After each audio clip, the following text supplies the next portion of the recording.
We're talking to Dr. LMadu, and the topic is democracy in Nigeria. And of course, Dr. LMadu, some of the things that you have revealed in here are almost extraordinary. And we want to give you an opportunity to talk about some of the solutions to some of these problems. Because if everybody is stealing and getting as much as they possibly can, then there seems to be no viable solution. I think you've already mentioned the fact of what the State Department might be able to do. But let's talk at it from that angle. B, everybody has to declare their assets before you get elected.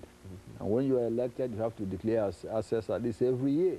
Just like here, you know, the president and the vice president, you know how much they make, you know, by their tax returns every year. No big deal about that.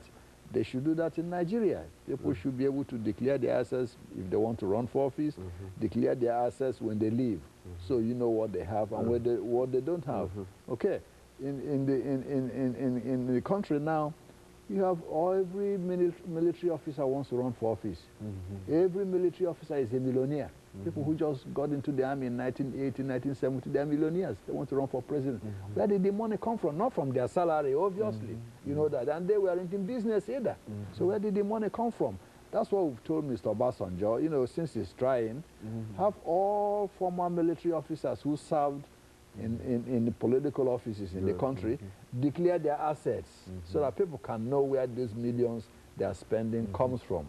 You cannot have ex-military officers buying airlines, buying shipping, buying shipping lines, all this, buying shipping lines, building universities. These are former military officers who earn nothing, having all this. Where is the money coming from? You see, those things have to be done.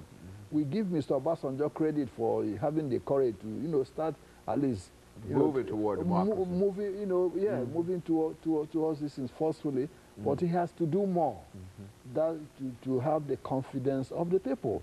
Most of the people in the country knows who have stolen that money. They know whom they are. All they're saying is, hey, government, just do that. Why don't you say all the military officers declare their assets? Then we'll see how much they have, find out where they got the money. And 9 chances out of 10, most of it is stolen. You see? Well, if you were to require that, but it seems to me that, there's so much dishonesty going on that many people certainly wouldn't declare all of their resources and et cetera. So they would come up with almost any kind of figure to indicate that they don't have anything, wouldn't they? I mean, it would be difficult to track them down, even though, you know that they've got, I mean, it seems to me that if they had to do that they wouldn't be honest in reference to doing it. Yep, so yeah, absolutely. Some of them might try that.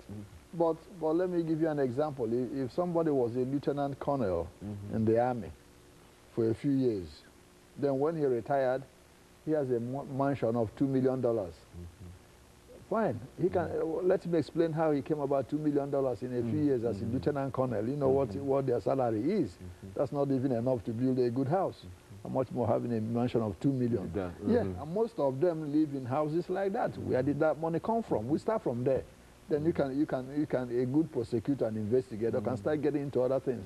Yeah, some of them, launder their money through their families and all is fine. You can get your families to tell us exactly where all that money they're spending is coming from. That can be done. I think one of the effective ways to restructure the tax system. Right now, the government doesn't know who is paying taxes and who is not paying, to be frank with you. They know the civil servants pay taxes because it's taken directly from their salaries, taken directly from their salary. But the average Joe Blow who is making $10 million a year, nobody can tell you how much taxes they pay. Yeah, and so the tax structure has to be completely revamped and restructured so that the government will know who is in business and who is not in business. To know exactly, have you paid your tax on this sum you made this year? Right now, the government cannot tell you that, you see. So that's very important for the government to do. Another good point here is to completely restructure the judicial system so it can have teeth. For example, if a judge orders a policeman to go and arrest somebody, he has to do that. Nobody will show up. He will just defy the order. Yeah, he will defy the order. A few days ago, I was reading in a newspaper, a judge sent summons to the deputy Senate president who was holding the hearings on this third term issue. A policeman blocked the servant of the warrant from going to serve the warrant. That cannot happen here. That'd be obstruction of justice. But nothing happened. So the judicial system has to be completely revamped and turned upside down in order to perform the duty it's supposed to do. You know. Well, you know, Dr. Madu, it does seem that with these problems confronting the state, people might just feel that it might be better to keep the current president in because at least the state is moving. It might be almost standing still, but it has some structure. But if you don't, you know, if you bring in somebody else, that might be starting at the very, very beginning. You know, it's a terrible thing to say, but that's kind of the situation that you've left us with here. And that's what some people who are, you know, campaigning for the third term are saying. Say, well, you know, if he leaves next year, somebody else might take over, and there'll be more chaos than we have now. In order to have stability and continuity, why don't we let him to stay 4 more years? That's what those people are saying. That's what they're, But at the same time, you know, it wouldn't be a good example to be coming from Nigeria. Nigeria is supposed to be the leader, not just of the Africa, but of the black world. And so it should be an example that black people can be able to govern themselves without too much problems and confusions. So if Nigeria can say, hey, okay, Obasanjo leaves next year, hand over to somebody. Then if Nigeria says, hey, that African country, we don't want you to be oppressing your people, you need to hand over, then they will listen. If we don't do that, we can tell any other African country to be democratic. And they will say, hey, you just extended your president's term to 3rd term, why can't we do it here? You see, so that's what I'm concerned about. You know, example, a small country like Botswana, since independence in the 60s, there has never been any break in elections. Elections occur regularly the way it should occur. You see, this is a small country. So South Africa is doing the same now. Mbeki says he's stepping down at the end of his term. He's not extending it. So from that point of view, you know, if Nigeria's image, you know, has to be protected as the leader of the black world, Obasanjo should hand over next year, you know, to somebody else. He did it before in 1979. That's why I can give him credit for that. As a military leader, he was the first Nigerian army officer to hand over power peacefully to a civilian government in 79. So even though he hasn't said he's stepping down next year, I think he has common sense and is smart enough, wants to protect his image and his, you know, legacy, to step down and join Mandela as one of the elder statesmen of Africa. And I wish he would do that. Okay, well, now let's look at the United States. We've got about 2.5 minutes. Speak to the United States in reference to this. What should the United States government do in reference to Nigeria itself? Because, you know, we've got all of that. It's got all that oil, and we need oil, and et cetera, et cetera. Well, I mean, what should our position be in reference to all of this? Well, Nigeria is important to the United States, you know, even in economic terms, as oil and all that, but also in strategic terms, as the, you know, most powerful, you know, black countries south of the Sahara.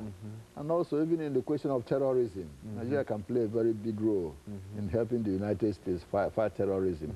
But at the same time, the United States can help Nigerians, you know, by pressuring government officials to be accountable. You know, for example, oh yeah, Nigeria says, okay, they want their loans to be forgiven by the World Bank and the rest. And some of us are saying, fine, it's good to forgive those loans, but there has to be a catch. Every government official should declare his assets before we start forgiving any loans. No need for giving loans and people, exactly, they'll steal some more to accumulate more loans. Yeah, it doesn't make sense. It's not going to help. So they should do that. They should say, hey, Mr. President, your vice president and governors want you to declare access to your own people in your country so they know how much you have and what you don't have. In that way, they can have confidence that if we forgive these loans, you know, the money is going to be here. Where the money should go. It's supposed to go to. No, not giving people, politicians, more excuse to loot some more and then accumulate more loans again that will be forgiven in 10 or 20 years again. So that's very important for the United States to make clear to the current president that we're not going to tolerate, you know, this is happening. And like I said before, clamp down on visas for all governors and their cronies who either have been proven to have stolen or are perceived to have been stolen. In that way, it makes them think twice about where they're going to launder that money. Okay, Dr. Madu, let me thank you. We're going to have to end here, but let me thank you for coming by and bringing us that very, very informative information in reference to what is happening in Nigeria today. And I think some of us are simply amazed at, so there is so much corruption, as you indicated. And let me encourage our audience to tune in again next week for another informative edition of Comments. Thank you and good morning.